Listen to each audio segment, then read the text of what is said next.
A paz do Senhor, nós estamos em mais uma aula da série As Obras da Carne. Hoje eu gostaria de tratar com vocês sobre idolatria. Idolatria no grego vem de um verbo chamado eidololatria. Como nós falamos na introdução, a maioria dos mundos antigo ou do mundo antigo e dos povos da antiguidade, eles eram dominados por o pensamento grego. A Grécia, através de Alexandre o Grande, dominou o pensamento do mundo antigo, através dos seus filósofos, das cabeças pensantes do mundo antigo. Só que Roma, depois que vence e conquista todos os territórios que a Grécia havia conquistado, eles começam a implantar o seu sistema de segurança para os povos conquistados. Ou seja, por exemplo, quando Roma conquistava uma cidade portuária, marítima, o que Roma fazia? Roma, em todos os lugares, a história antiga diz que Roma, eles tiram todos os piratas dos mares, nas estradas, todos os ladrões, salteadores. Roma vai limpando, Roma vai dando segurança, tanto para o povo fazer o comércio marítimo, como também o comércio através das suas estradas. Então, por exemplo, Roma veio e conquistou tal cidade. Roma trazia, mesmo sendo o conquistador, mesmo a cidade tendo que pagar um tributo para Roma, porque a lei antiga dizia que o conquistador, ele recebia tributo do conquistado. Mesmo tudo isso acontecendo, tendo as leis tributárias, o interessante é que o povo que era conquistado, ele, ao mesmo tempo sentindo a opressão de Roma, eles se sentiam seguros. Por quê? Porque eles tinham segurança para fazerem o comércio seguro, as suas negociações em outros lugares, trazerem mercadorias e também importarem e exportarem as mercadorias, tanto para fora como para dentro das suas cidades. Então Roma trazia um certo tipo de segurança, e isso de Roma começou a conquistar todos os povos. Repito, mesmo eles sendo conquistados por Roma, eles tinham certa segurança, porque Roma, de certa forma, estava protegendo eles, dando segurança para a área comercial e tanto a área social, política existente dentro de uma cidade. Ou seja, Roma estando ali, outro inimigo não viria e conquistaria novamente. Roma já estava dando segurança. Então Roma acabava conquistando os outros povos. O interessante é que Roma, quando conquistava os outros povos, a história diz, a história da igreja, ela nos afirma que no começo Roma começou a implantar um tipo de culto. Primeiro, um tipo de culto ao espírito de Roma.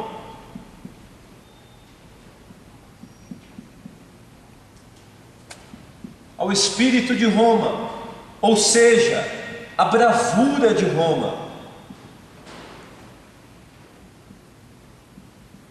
A bravura romana, o seu poder, a sua autoridade que Roma tinha, o espírito de conquista. Quem era Roma? Então eles exigiam esse culto ao espírito de Roma.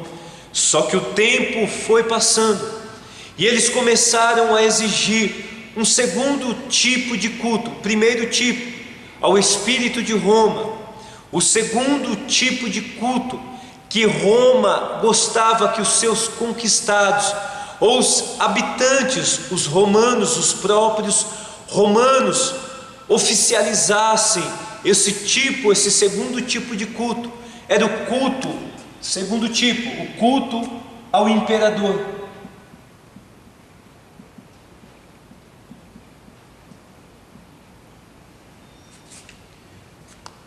Ou seja, o culto romano, ele começa de uma forma, vamos colocar aqui, invisível,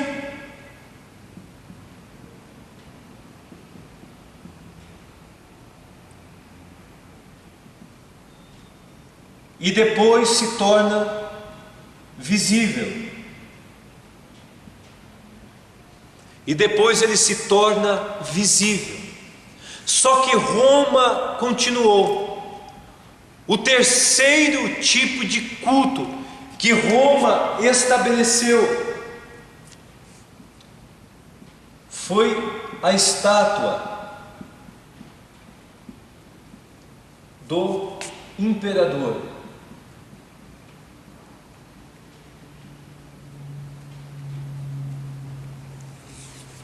Então nós notamos que o primeiro tipo, ele começa sem falar que os romanos adoravam várias espécies de deuses com D minúsculo. Deus, Minerva, Júpiter e por aí vai. Então o interessante é que o terceiro tipo já é estátua, algo físico, algo que fazia um tipo de conflito com a lei de Moisés, com a lei cristã, aonde nós temos um único Deus. Quando nós falamos sobre idolatria, nós estamos falando sobre o culto a deuses pagãos, a falsos deuses.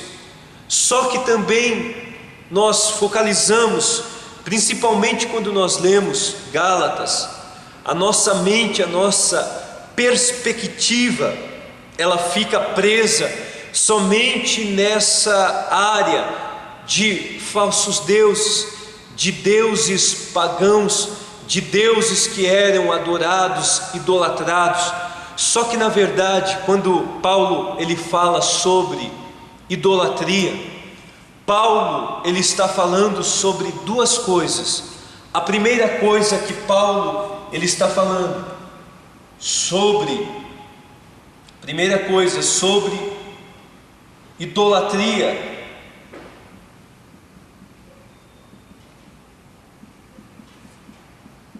externa.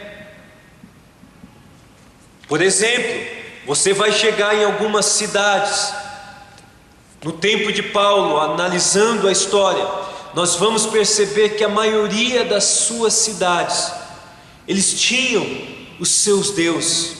Então Paulo enfrentou alguns problemas externos. Como você falar que existe um Deus, que Ele é invisível, mas porém a sua presença ela é real.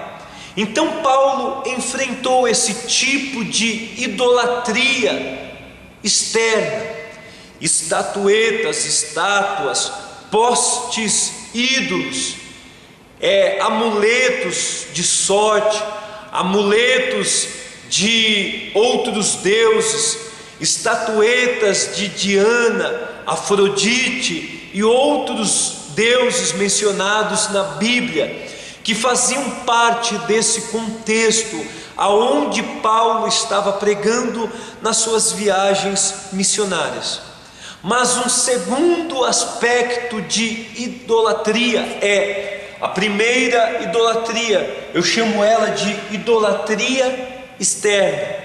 O segundo tipo de idolatria, eu chamo de idolatria interna. Porque idolatria não é apenas aquilo que nós seguramos na nossa mão. Idolatria não é apenas aquilo que nós vemos, uma estátua. Você vê pessoas professando vários santos. Isso não é somente idolatria. Isso é uma idolatria que eu chamo de externa. Mas a idolatria externa só acontece quando internamente existe uma idolatria também. Idolatria interna, eu chamo tudo aquilo que é capaz de conquistar a nossa segurança, tudo aquilo que nos faz nos curvarmos, nos inclinarmos perante algo, que nos faz entregarmos em prol de algo que não seja Deus.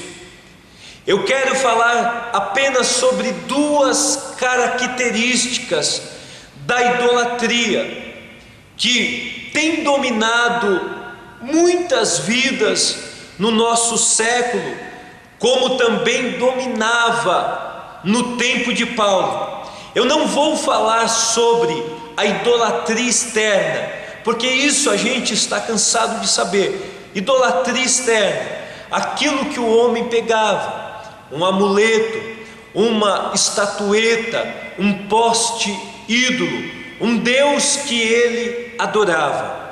Eu gostaria de dar apenas para vocês nesta hora algumas características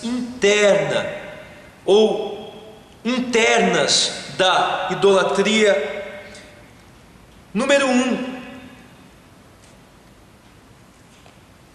idolatria interna é quando o dinheiro se torna senhor da sua vida e trocamos a nossa confiança em Deus pela nossa própria confiança.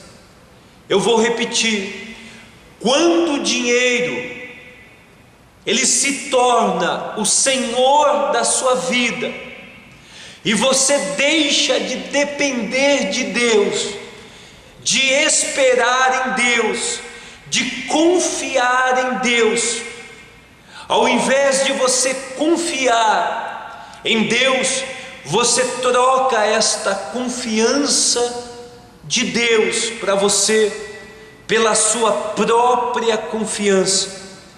Você troca o agir de Deus pela sua vontade. Você troca a vontade de Deus pelos seus desejos. Isso é um tipo de idolatria interna. Número 2, quando a pessoa perde algo e se afasta de Deus totalmente por causa da perda, ou seja, a pessoa está declarando inconscientemente que foi perdido, governava a sua vida e não Deus. Ou seja, todas as vezes que uma pessoa se desvia por uma promessa, por algo que não deu certo na sua vida, por uma situação que aconteceu, na verdade de uma forma inconsciente, essa pessoa está declarando que quem era o Senhor da sua vida era a promessa, era a situação e não Deus. Deixa eu falar algo para você: tudo aquilo que ocupa o lugar de Deus em primeiro lugar na sua vida, isso é um tipo de idolatria. tudo aquilo que ocupa o lugar de Deus na sua vida se transforma em uma forma de idolatria. Deus não divide a sua glória com ninguém, Deus não divide o seu lugar com ninguém, Deus não troca o seu lugar com ninguém. Tudo aquilo que ocupa o lugar de Deus em sua vida, a sua família, o seu emprego, o seu dinheiro, os seus filhos, se tiver em primeiro lugar na sua vida, ocupando o lugar que pertence unicamente e exclusivamente a Deus, isso é uma forma de idolatria interna. Então nós tratamos nesta aula sobre 2 tipos de idolatria. Nós falamos sobre a idolatria externa e a idolatria interna. Eu gostaria de agradecer a todos que estão assistindo este vídeo. Eu gostaria de agradecer de todo o meu coração e gostaria de deixar o endereço do nosso blog. Em breve nós estaremos com o site no ar. Nosso blog é pastorfernandogomes.blogspot.com.br. Você que está assistindo do nosso blog, você já deve conhecer. Tem vários estudos judaicos, bíblicos e muitas outras coisas também. Você que está assistindo pelo YouTube, compartilhe, ensine alguém através dessas aulas. Essas aulas, o principal objetivo é oferecer um estudo para todos aqueles que não têm uma condição financeira ou até mesmo tempo devido à correria do dia a dia. Então nosso principal objetivo com essas aulas é disponibilizar essas aulas para você. Você que dá aula em um lugar e você não tem muitos recursos, não tem acesso a materiais para implementar nas suas aulas, então esse é o meio que você encontrou. Em breve nós iremos estar postando mais aulas. Que Deus abençoe a sua vida. Amém.